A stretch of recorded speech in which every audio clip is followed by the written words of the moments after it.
We're going to actually start off the show today, Scott, with a really good reason to invest. Right. And that is maybe some negative news, but your response should be to put more money in your retirement account because I think most of us heard the news.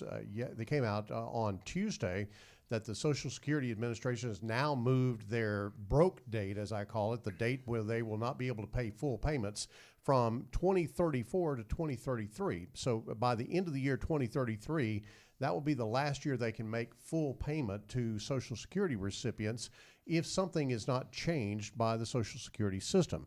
And the story goes on to talk about the fact that they would be able to pay 78% of the existing benefits for retirees if nothing changes in the Social Security system. But as we are fond of saying here at Gen Wealth, politicians like to get reelected, and I doubt any politician gets reelected with the moniker hung on them that they were responsible for the demise of Social Security. Right. So I think that this is something worth thinking about and talking about.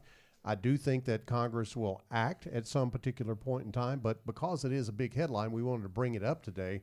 And it is a really good reason that if you want to play things very conservatively, if you want to just go, okay, I want to play the worst case scenario, then calculate 78% of your Social Security benefit in your retirement income plan. Yeah, it's kick the can with the politicians for sure. We do believe that they'll do something primarily because they want to get reelected. But it does show the vulnerability of the Social Security program. We do know that it has to continue by law, right? So I think a lot of people do come into our office is worried that it's just going to go away. Right. And that's not going to happen. No. And in all likelihood, by the time we arrive at those dates in the future, something will get done to fix it. But I think you couple that real quick before we move on with what we talked about last week regarding Social Security and the idea of in October they're likely going to enact a cost of living adjustment for current recipients of a whopping 6.8%, which sounds great, and it is, absolutely. I know for those people that are receiving those checks, it's going to be great.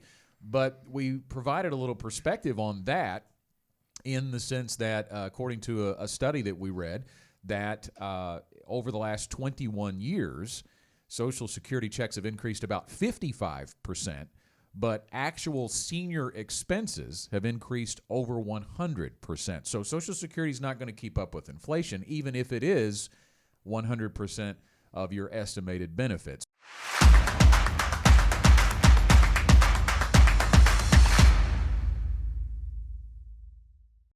Want more content like this delivered to your inbox weekly? Visit fastest4.com to learn more.